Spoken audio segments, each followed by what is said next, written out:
कल जैसा भी था वो था, अब नहीं है। हमारी यादों में हो सकता है, पर कल का आज कोई अस्तित्व नहीं है। अस्तित्व है तो सिर्फ आज का। तो आज जो भी सिचुएशन है, जिस भी कंडीशन में आप हैं, पहले तो उसको समझें, उसका सम्मान करें, क्योंकि सत्यम शिवम सुंदरम, वो जो भी है वही सत्य है और उसी से रास्ता निकलेगा। उससे भागे नहीं, उसका सामना करें, उसके लिए प्रयास करें, तो फिर आने वाला कल अवश्य ही बेहतर होगा।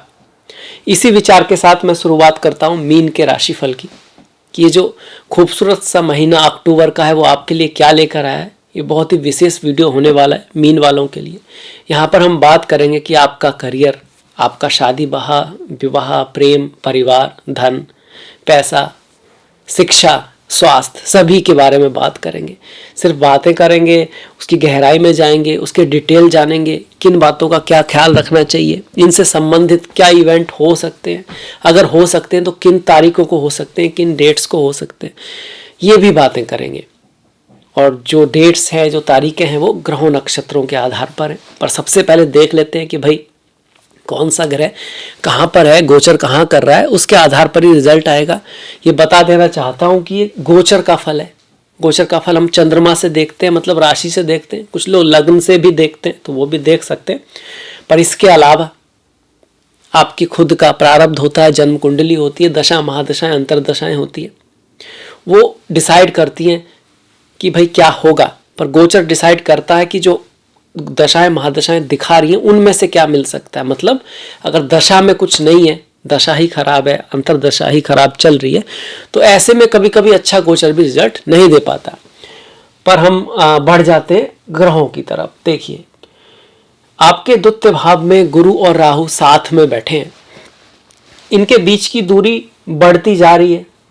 राहु जो है अब मिथुन, माफ कीजिएगा, राहु जो है अब आपके मीन की तरफ बढ़ रहे हैं और गुरु वृषभ की तरफ बढ़ रहे हैं। तो ये जो गुरु चांडाल योग है वो लगभग खत्म हो चुका है। दिखने को ही दिखता है, पर दूरी इतनी बढ़ गई है कि उसका कोई विशेष असर अब नहीं रहा अगले महीने के लिए, आप कह सकते हो, क्योंकि एंड अक्टूबर में तो राहु बदल ही जाएंगे। तो एक बहुत खूबसूरत सूचना है आपके लिए। और दोनों ही ग्रह, गुरु और राहु, मेष राशि में आपके द्वितीय भाव में बैठे जरूर है, पर उनकी दूरी काफी बढ़ चुकी है। इसके बाद ये जो छठा भाव है, यहाँ पर सिंह राशि में शुक्र पूरे महीने आपके रहने वाले हैं। ये भी विपरीत राजयोग में है। सरल नाम का विपरीत राजयोग बना रखा है इन्होंने। बुध की बात करें तो बुध 18 तारीख तक अपनी ही राशि में सप्तम भाव में केंद्र स्थान में होंगे। तो भद्र नाम का महापुरुष योग बना के बैठे हुए हैं। पर ये कब तक रहेंगे? आपके 18 तारीख तक रहेंगे। 18 तारीख तक रहेंगे सिर्फ। उसके बाद ये आपके तुला राशि में चले जाएंगे, अष्टम में चले जाएंगे। तो इस तरह से बुध की गति रहेगी। सूर्य की बात करें तो सूर्य भी 18 तारीख तक कन्या में रहेंगे आपके सप्तम भाव में, और उसके बाद तुला राशि में, जो कि उनकी नीच की राशि मानी जाती है, अष्टम भाव में चले जाएंगे। केतु पूरे महीने आपके तुला राशि में रहने वाले हैं। मंगल की बात करते हैं हम तो मंगल 3 तारीख को ही तुला में आ जाएंगे, मतलब पूरे महीने तुला में रहने वाले हैं। इस तरह से स्थिति रहेगी। नवम, दसम, एकादश खाली है और 12वें भाव में शनि जो है बैठे हुए हैं वक्री होकर। अब रिजल्ट पे आते हैं कि भाई इसका रिजल्ट क्या होगा। देखिए, सबसे पहले अगर हम स्वास्थ्य की बात करें तो आपका जो लग्नेश है, गुरु जो है वक्री चल रहा है, पर द्वितीय भाव में है, राहु से उसकी दूरी बढ़ चुकी है। तो पहले से स्वास्थ्य में सुधार ही होगा। पर यह कह दे कि भाई स्वास्थ्य के लिए बहुत विशेष महीना है, तो ज्योतिष के अकॉर्डिंग हम नहीं कह सकते। कारण क्या है कि ये जो प्रथम भाव है ये इंपॉर्टेंट है, बहुत महत्वपूर्ण है। इसी को लग्न या राशि बोलते हैं। स्वास्थ्य के लिए सबसे इंपॉर्टेंट है लग्न, राशि, खुद वो भाव और उसका स्वामी। तो इसके एक तरफ शनि चल रहे हैं जो कि वक्री है, अच्छी बात है, पीछे की तरफ जा रहे हैं, पर फिर भी शनि तो है ही, और दूसरी तरफ राहु है। तो ये भाव कहीं ना कहीं एक पाप कत्री या शुभ योग में आ गया है। तो स्वास्थ्य के प्रति ध्यान रखना हमारी जिम्मेदारी बनती है फिलहाल में। इसके साथ साथ आपके पद, प्रतिष्ठा, सम्मान को भी थोड़ा सा आपको ध्यान रखना होगा कि आप धर्म के पाथ पर चल रहे हैं, सही कर्म कर रहे हैं, क्योंकि पाप कत्री में आया हुआ है। इसका ये अर्थ नहीं है कि सभी मीन राशियों के लिए स्वास्थ्य की दिक्कत आने वाली है, पर हाँ, थोड़े बहुत दिक्कत आ सकती है अगर आपकी कुंडली में भी ये योग है। अब इसमें भी ये जो स्वास्थ्य के बारे में मैंने बताया, इसका जो रिजल्ट है वो ज़्यादा कब आ सकता है? देखिए 8, 18, 26 तारीख, इसके साथ साथ 6, 15, 24, 25 तारीख, ये स्वास्थ्य के हिसाब से थोड़ी सी सेंसिटिव तारीखें हैं, इस बात का आप ध्यान रखिएगा। इसके बाद बढ़ जाते हैं भाई करियर के ऊपर। करियर में भी जो लोग जॉब कर रहे हैं, किसी गवर्नमेंट जॉब में हैं, इस तरह का काम कर रहे हैं, उनके लिए अब देखिए जॉब का जो स्वामी होता है दसम भाव का स्वामी होता है और सूर्य उसके कारक होते हैं। जो दसम भाव का स्वामी है अपने से पंचम में जाकर, अपने से त्रिकोण में जाकर, जो कि एक शुभ बात है, राहु के साथ भले ही बैठा है पर उसकी दूरी बढ़ चुकी है, तो कहीं ना कहीं ये दिखा रहा है। और वक्री भी है कि स्लो तो रहेगी चीजें, धीरे तो रहेंगी। एक तो लग्नेश वक्री है, तो आप जो चाह रहे हो कि भाई जल्दी जल्दी रिजल्ट है, वैसा तो नहीं होगा, पर कहीं ना कहीं गुरु से राहु की दूरी का बढ़ना और दसम भाव के स्वामी का अपने से पंचम जाना शुभ स्थिति है। मतलब आपके जो प्रयासों के कुछ कुछ रिजल्ट आपको मिलेंगे, कुछ फॉरेन चीजों से आपको लाभ हो सकता है।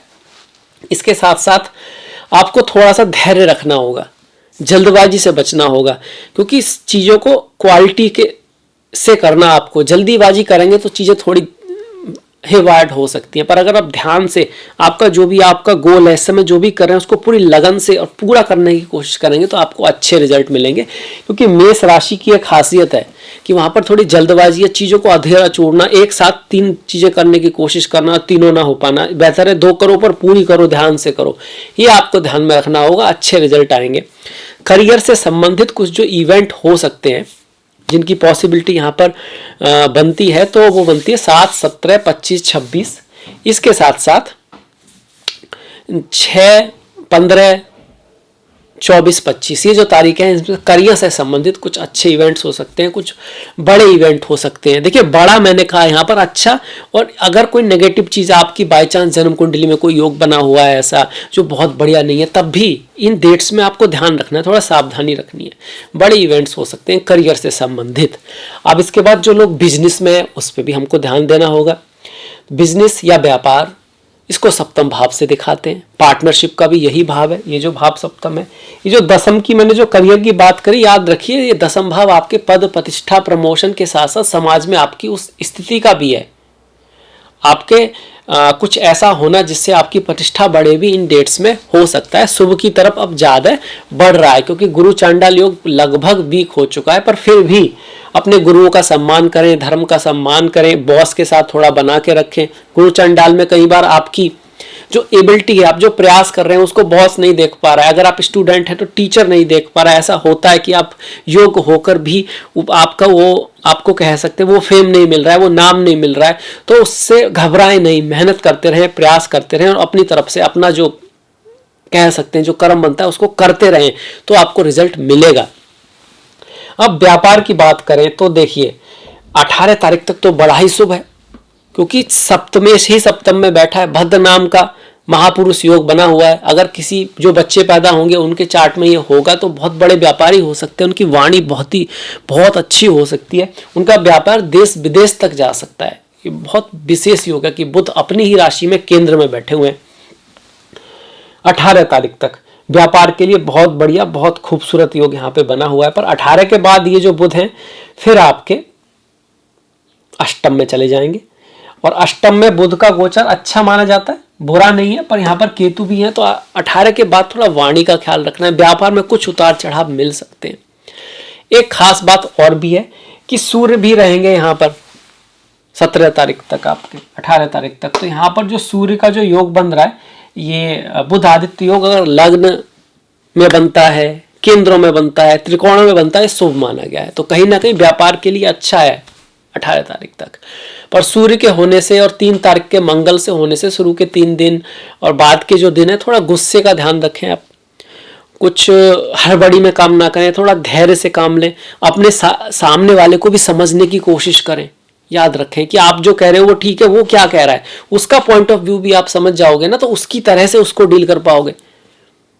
आप अपनी तरह से उसको डील करना चाह रहे हो जो पॉसिबल नहीं है, आप इस तरह से समझ सकते हो जो जैसा व्यक्ति है उसको कहीं ना कहीं उसके लाइकिंग डिसलाइकिंग समझना, उसकी जो स्थिति है उसके अकॉर्डिंग जब आप डील करोगे तब रिजल्ट निकल के आएगा। उसका लिए भी अच्छा और आपके लिए भी अच्छा। इस बात को ध्यान रखें बिजनेस में। बाकी 17 के बाद थोड़ा सा ध्यान रखने की आवश्यकता जरूर है। यहाँ पर व्यापार में उतार चढ़ाव रह सकते हैं, पर ओवरऑल जो बिजनेस से अच्छा रिजल्ट आ सकता है वो 9 और 17-18 तारीख के आसपास बहुत खूबसूरत कोई चीज़ बिजनेस के क्षेत्र में हो सकती है। और 27 तारीख का जो डेट है इसमें कुछ उतार चढ़ाव रह सकता है, 26-27, ये आपको ध्यान में रखना है।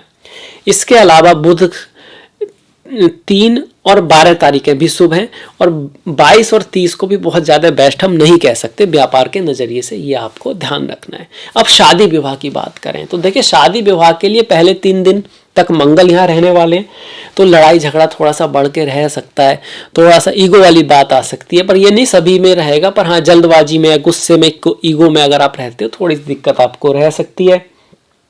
इसके साथ साथ पहले 17 दिन जो है, जब प्यार मोहब्बत की बात आई, जब शादी की बात आई, तो थोड़ा सा ध्यान रखना, स्पाउस का सेहत थोड़ी दिक्कत में रह सकती है। और ख़ास करके अगर मैं तारीखों की बात करूं तो 3 और 12 जो तारीखें हैं वो सेहत के हिसाब से, स्पाउस के हिसाब से मतभेद के मामले में थोड़ी सी दिखाई देती हैं। हालांकि इसके बाद 18 तारीख के बाद इतनी कोई खास दिक्कत मैरिज लाइफ में नहीं है, पर शुरू में 18 तक थोड़ा सा दिक्कत बनती है जो हमको दिखाई दे रही है।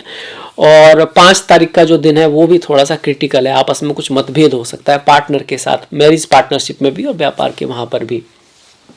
इसके बाद जब सूर्य आपके यहाँ से तुला राशि से कन्या राशि से तुला में जाएंगे, वैसे तो नीच के हो जाएंगे, और हम मानते हैं कि भाई नीच का सूर्य है, अष्टम में जा रहा है तो बुरा ही है, इसमें अच्छा क्या होगा। पर यहाँ पर एक खूबसूरत सा योग बन रहा है जिसको हम विपरीत राजयोग बोलते हैं। जो लोग ज्योतिष में जानते हैं, वो उसकी रुचि रखते हैं, वो जानते हैं इसको कि छठे भाव का स्वामी अगर अष्टम में जाए और नीच का हो जाए तो ये अच्छी बात है। ये कहता है कि आपके शत्रु परास्त हो सकते हैं, और कोई कंपटीशन वगैरह में आपको कुछ बहुत ज़्यादा एफर्ट लगाए बिना ही अच्छा रिजल्ट मिल सकता है। ये सूर्य जो है विपरीत राजयोग बनाएंगे 18 तारीख के बाद, और खासकर इस तरह की जो इवेंट हो सकता है वो आपका 22 और 30 तारीख के आसपास हो सकता है। सूर्य विपरीत राजयोग बना रहे, शनि खुद 12वें भाव में बैठकर विमल नाम का विपरीत राजयोग बना रहे कि धन का कोई लाभ हो सकता है और आपको कुछ सुख भोग मिल सकते हैं। 8, 18 और 26 तारीख को कुछ ऐसी इवेंट होता है, मतलब कोई चीज, कोई गिफ्ट मिल जाए, लाभ हो जाए, कुछ ऐसा जो आपने नहीं सोचा है उस कंडीशन में, इस तरह की कंडीशन यहाँ पे बनी हुई है। सूर्य भी विपरीत राजयोग बना रहे हैं आपके, शुक्र भी विपरीत राजयोग में है, क्योंकि अष्टमेश अगर छठे भाव में जाता तो सरल नाम का विपरीत राजयोग, मतलब डिफिकल्ट कंडीशन में भी जब आपको उम्मीद नहीं है कि भैया आज तो अपना कुछ होना नहीं है, और फिर बाद में कहा यार आपका तो नंबर आ गया, आपको तो मतलब बॉस ने ले लिया, अगर आप इंटरव्यू में गए, आपको वही उम्मीद नहीं थी, एग्जाम की कुछ खास तैयारी करके नहीं गए थे पर फिर भी अच्छे मार्क्स आ गए, इस तरह की पॉसिबिलिटी भी आपकी बनती है। और यह है 2, 11, 21 और 29 तारीख को कुछ सडन गेन्स आपको हो सकते हैं, कुछ जिसकी उम्मीद ना की हो, कुछ ऐसा अच्छा आपको शुक्र करा सकते हैं। शुक्र की दशा महादशा हो तो और भी इसकी पॉसिबिलिटीज बढ़ जाएंगी, या फिर आपकी चंद्र कुंडली में, जन्म कुंडली में शुक्र यहाँ पर हो, इसके त्रिकोण में हो, तो इसकी जो पॉसिबिलिटी है वो और ज़्यादा बढ़ जाएगी। इसके बाद प्रेम और प्यार की बात करें तो देखिए, प्रेम और प्यार का जो भाव है वो पंचम भाव है। इस भाव पर आपके मंगल 7, 8, मंगल की भी दृष्टि नहीं है, शनि की भी दृष्टि नहीं है, गुरु की भी दृष्टि नहीं है, किसी भी खास अशुभ ग्रह की दृष्टि नहीं है। और पहले 17 दिन सप्तम में है, तो पहले जो 17 दिन हैं आपके वो प्यार मोहब्बत इसका या उसके लिए बहुत अच्छे, एजुकेशन के हिसाब से भी ठीक ही हैं। और पढ़ाई लिखाई में भी अब आपका मन कहीं ना कहीं लगना शुरू होगा, क्योंकि गुरु की राहु से दूरी बढ़ रही है। शुक्र जो है छठे भाव में है, तो इतना जरूर है कि रिलेशंस में आपको थोड़ा एफर्ट तो करना पड़ेगा। फीमेल्स के साथ अगर आप एक आदमी है, मेल है, तो थोड़ा बनाने में थोड़ी दिक्कत जरूर आएगी, पर सुख भोग आपके जीवन में रहेंगे, क्योंकि ये शुक्र यहाँ से 12वें भाव को देख रहे हैं, शनि को और शनि शुक्र को देख रहे हैं। और शनि शुक्र का ये जो संयोग है, ये छठे और 12वें भाव का एक दूसरे को देखना भी विपरीत राजयोग बना रहा है। मतलब आपको उम्मीद तो नहीं थी इस फ्रेंड के साथ, इस लड़की के साथ, इस लड़के के साथ मेरा रिश्ता आगे बढ़ सकता है, पर शायद बढ़ जाए, हो जाए कुछ ऐसा जो आपने नहीं सोचा, इस तरह की उम्मीद भी यहाँ पर है। अब पढ़ाई लिखाई में थोड़ा ध्यान देने की आवश्यकता रहेगी, क्योंकि गुरु राहु के साथ है, हालांकि दूरी बढ़ रही है, फिर भी अगर आप अपना फोकस बना पाए, एफर्ट कर पाए, तब फिर रिजल्ट आपके फेवर में जा सकते हैं। पहले 18 दिन ज़्यादा अच्छे हैं पढ़ाई लिखाई के लिए, इस बात को समझिएगा। बाद के जो दिन हैं आपके, उसमें कम्युनिकेशन को आपको खास ख्याल रखना है, क्योंकि बुध जब यहाँ पर आएंगे तो कम्युनिकेशन का थोड़ा ख्याल रखना है। बिजनेस में थोड़े उतार चढ़ाव रह सकते हैं 18 तारीख के बाद। माता के स्वास्थ्य में थोड़ा नेगेटिविटी आ सकती है, खासकर कि 20 तारीख है, 27 तारीख है, 28 तारीख है, इन तारीखों में। अब इसके बाद अगर हम धन की बात करें, पैसे की बात करें, तो देखिए पैसे और धन का स्वामी जो है, बैंक में जो पैसा होता है, जो हम इकट्ठा कर पाते हैं, वो मंगल है। और मंगल अपनी ही राशि को देखेगा तो धन पैसा यहाँ पर आ सकता है, अपनी ही राशि को देखेगा। और ये जो रिजल्ट है वो आपके 5, 14, 24 और 25 तारीख को कहीं से धन लाभ हो सकता है, कहीं से आपको इनकम हो सकती है, इस चीज़ को दिखा रहा है। इसके अलावा पैसे से संबंधित जो इवेंट्स हैं वो आपके 7, 17, 25, 26 और 6, 16, 24 तारीख को भी हो सकते हैं। ये राहु और गुरु और मंगल की स्थिति को देखकर, इनके नक्षत्रों को देखकर मैंने निकाले हैं, जिसकी पॉसिबिलिटी बहुत ज़्यादा है डिपेंडिंग अपॉन द चार्ट। इनमें पॉजिटिव रिजल्ट आने का ज़्यादा चांसेस है, पर कोई एक्स्ट्रा खर्च भी आ सकता है इन दिनों में। तो ये फाइनेंस रिलेटेड डेट्स हैं जहाँ पर आपके धन से संबंधित भाव एक्टिवेट हो रहा है, तो कुछ इवेंट्स पैसे से संबंधित यहाँ पर होंगे। वहीं लाभ की बात करें तो फॉरेन लैंड से अगर आपका काम जुड़ा हुआ है, किसी को आपने पैसा दे रखा है, तो वो पॉसिबिलिटी है। बाकी खर्चा रहेगा। बाहर जाना चाहते हैं, ट्रैवल वगैरह आप करना चाहते हैं, तो उसके लिए महीना अच्छा है, क्योंकि एकादश भाव का स्वामी जो है वो द्वादश भाव में बैठा है, द्वादश का स्वामी द्वादश में ही बैठा है। और इस तरह के इवेंट, ट्रैवल वगैरह के जो इवेंट है वो आपके 8, 18 और 26 तारीख को, और इसके साथ साथ 1, 10, 20 और 28 तारीख को भी ट्रैवल से संबंधित कुछ इवेंट्स आपके हो सकते हैं। इसकी पॉसिबिलिटी है, क्योंकि जो अष्टम भाव है ना, ये समुद्री यात्राओं को दिखाता है, सडन यात्राओं को दिखाता है। और केतु यहाँ बैठे हैं, और केतु का रिजल्ट 1, 10, 20 और 28 में आ सकता है। इन दिनों में आपके इन लॉज की लाइफ में भी कुछ उतार चढ़ाव आ सकते हैं। अपने ससुराल से या ससुराल की वजह से आपकी लाइफ में कुछ इंटरफेयर या मतभेद भी बढ़ सकता है। ये तारीखें प्यार मोहब्बत के लिए भी बहुत ज़्यादा शुभ नहीं है, ध्यान रखना होगा। क्या कर सकते हैं? वैसे तो पूरे महीने ही कर सकते हैं। अगर आपकी केतु की दशा महादशा चल रही है, गुरुवार को जाएं और लड्डू चढ़ाएं गणपति जी को, या फिर आप बुधवार को भी ओम गम गणपति नमः का जाप कर सकते हैं।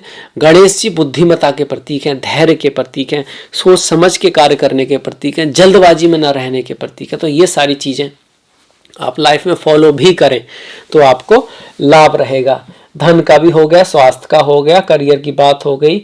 माता पिता के हिसाब से अगर हम देखें तो पिता के स्वास्थ्य के लिए 3 तारीख के बाद थोड़ा सा दिक्कत है। भाग्य भी धीरे धीरे साथ देगा 3 के बाद हल्का सा, क्योंकि भाग्येश अष्टम भाव में रहेंगे। हालांकि भाग्येश की जो दृष्टि पड़ रही है वो लग्नेश और दशमेश की पड़ रही है। मतलब अगर आप एफर्ट करोगे, हार्ड वर्क करोगे, तो आपको कोई लाभ हो सकता है। खुद से भाग्य आपकी तरफ आए ऐसा इस महीने नहीं दिखता है। इस बात को हमको ध्यान में रखना होगा। सूर्य भी 18 के बाद अष्टम में रहेंगे, तो ये कहीं ना कहीं पिता के साथ 18 तारीख के बाद, बॉस के साथ, पिता के साथ 18 तारीख के बाद कुछ थोड़ा बहुत बहसबाजी हो सकती है। तो ऐसे में उनको सम्मान दें। अपने बॉस हैं, पिता हैं, उनके साथ फालतू की बहस में ना पड़ें। और ख़ास करके 22 तारीख और 30 तारीख के आसपास इस तरह के इवेंट, आसपास में इसलिए कह रहा हूँ क्योंकि नक्षत्र कभी कभी रातों को भी बदलते हैं। तो वो ऐसा नहीं कि एकदम डे टू डे रहता है, 12 बजे तक रहेगा, उसके बाद बदल जाएगा। तो दोनों तारीखें आ जाती हैं, 1-2 दिन का आगा पीछा इस वजह से हो सकता है। आई होप आप समझ पा रहे होंगे। तो ये हो गया हमारा इस महीने का राशिफल। कौन कौन से योग बने हुए हैं फिर से एक बार रिपीट करते हैं। भद्र नाम का योग आपके बुध ने बनाया हुआ है। पाप कत्री योग जिसकी हमने बात की, सरल, विमल और हर तीनों ही प्रकार के विपरीत राजयोग आपके इस महीने बने हैं। तो आप किसी टिफिकल कंडीशन से अगर जा रहे हैं, कुछ मुसीबत का समय चल रहा है, तो आप निकल सकते हैं। इसका बड़ा स्ट्रॉन्ग योग बना हुआ है। साथ में गुरु और मंगल आमने सामने हैं, और गुरु आपकी कुंडली में केंद्र के, मंगल त्रिकोण के स्वामी हैं। तो ये धर्म कर्म अधिपति योग जैसी स्थिति, या फिर आप कह सकते हो गुरु मंगल योग बना हुआ है। सही रास्ते पर सही इवेंट कर आप अपने कर्मों को निभा रहे हैं, मेहनत कर रहे हैं, हार्डवर्क कर रहे हैं, तो ये महीना आपको बहुत अच्छे रिजल्ट दे सकता है। और खास करके इस तरह के रिजल्ट 7, 17, 25, 26 या फिर आपके 5, 14, 24-25 को मिल सकते हैं गुरु और मंगल की वजह से। अगर कुंडली में भी गुरु मंगल की स्थिति अच्छी है, साथ में ही मंगल और बुध का राजयोग 18 तारीख के बाद बनेगा। मंगल और बुध का जो राजयोग है, वाणी से, आपके प्रताप से, आपके भाइयों के थ्रू या आपके एफर्ट के वजह से आपको अच्छे रिजल्ट आ सकते हैं। और ये कब बन रहा है? 18 तारीख के बाद। तो 18 तारीख के बाद कौन कौन सी तारीखें आप कह सकते हो? इसमें 24 और 25 तारीख काफ़ी विशेष दिखाई पड़ती है। साथ में ही 19 और 27 तारीख भी बहुत अच्छी है। अगर आपकी कुंडली में बुध और मंगल शुभ हुए तो ये राजयोग है। अष्टम भाव में बन रहा है तो सडन लाभ हो सकता है जिसकी आपने उम्मीद नहीं की, इनहेरिटेंस वगैरह का लाभ हो सकता है, और कुछ ऐसे इवेंट जो आप सोच नहीं रहे थे वो हो जाए, इस तरह की संभावना भी यहाँ पर है। अब बढ़ते हैं त्योहारों की तरफ। इससे पहले मैं आग्रह करूंगा, अगर आपको पसंद आया तो शेयर कीजिएगा, लाइक कीजिएगा, सब्सक्राइब कीजिएगा, घंटी वाला बटन दबाना मत भूलिएगा। आपके जो कुछ एडवाइस है उसको ज़रूर दीजिएगा। और इसके बाद बढ़ते हैं त्योहारों की तरफ। त्योहारों की तरफ बढ़ना जरूरी इसलिए है कि त्योहार हमारे संस्कृति को दिखाते हैं, हम कहाँ से आए, किस कल्चर से आए हैं, हमारा पास्ट कहाँ है। देखिए, पास्ट से हम आए हैं, भविष्य हमको खींच रहा है, तो कहीं ना कहीं हमारा जो वर्तमान भी है, जो वास्तव में है, कभी भी भविष्य और पास्ट जो दिखता नहीं है, होता नहीं है, सब कुछ वर्तमान के थ्रू ही होता है, पर उसके पीछे पास्ट का एक रोल होता है और भविष्य उसको खींच रहा होता है। इसलिए पास्ट के बारे में जानना, अपनी संस्कृति के बारे में जानना बहुत महत्वपूर्ण है। 2 तारीख की गांधी जयंती है, तो ये राष्ट्रपिता महात्मा गांधी, ये एक बहुत बड़ा त्यौहार है हमारे लिए। इसके साथ साथ 15 तारीख से शरद नवरात्रि आरंभ होंगे, बहुत ही विशेष नवरात्रे हैं। इन दिनों 9 के 9 ग्रहों की आप कहीं ना कहीं रेमेडी हो सकती है, अगर आप मन से, दिल से, बस भक्ति से पूजा करें, रिजल्ट के लिए नहीं। इसके साथ साथ 12 तारीख, माफ़ कीजिएगा 12 तारीख नहीं, 22 तारीख को दुर्गा महानवमी है और 24 तारीख को दशहरा या नवरात्रि का आखिरी दिन है आपका। 28 तारीख को अश्विन माह की पूर्णिमा है और 10 तारीख को इंदिरा एकादशी है। 25 तारीख को, 5 को नहीं, 25 तारीख को पाप मोचनी एकादशी है, पाप अंकुशा एकादशी है। भगवान हरि विष्णु के जो भक्त हैं उनके लिए बहुत महत्वपूर्ण ये डेट है, पाप अंकुशा एकादशी है। ओम नमो नारायणाय, ओम नमो भगवते वासुदेवाय। 11 और 26 को प्रदोष व्रत, 12 तारीख को शिवरात्रि है, ओम नमः शिवाय। 2 तारीख की संकष्टी है, जब गांधी जयंती है तो उस दिन ही संकष्टी पड़ रही है आपकी। 14 तारीख को अश्विन अमावस्या है, अमावस्या के बाद अश्विन मास एक तरह से शुरू होगा आपका। फिर 28 तारीख को अश्विन पूर्णिमा है और आपका 18 तारीख को आप कह सकते हो तुला संक्रांति है। सूर्य जो है तुला राशि में चले जाते हैं। सूर्य जब तुला राशि में जाएं तो नीच के माने जाते हैं, पर ये जो महीना है जब सूर्य नीच के होते हैं, स्पिरिचुअलिटी, अध्यात्म, किसी की हेल्प करने के लिए अच्छा होता है, बढ़िया होता है।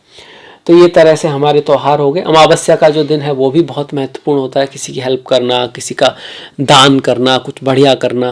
कहीं ना कहीं हर दिन ही शुभ है, पर कम से कम इन दिनों हम कर लें तो भी बहुत बड़ी बात होगी। अमावस्या हो गया, संक्रांति होगी, पूर्णिमा हो गया, इस दिन अपने दिल से दान करें, दिल से हेल्प करें, किसी रिजल्ट के लिए नहीं। आप देखेंगे कि आपका भाग्य चमकता जाएगा। खैर, इसी आशा के साथ मैं आपसे विदा लेता हूं। आपसे नेक्स्ट वीडियो में मुलाकात होगी। तब तक के लिए आप अपना ख्याल रखें, अपनों का ख्याल रखें, सभी का ख्याल रखें। कुछ अच्छा बढ़िया देखते रहें, सुनते रहें, सीखते रहें। नेक्स्ट वीडियो तक सभी को नमस्कार, धन्यवाद।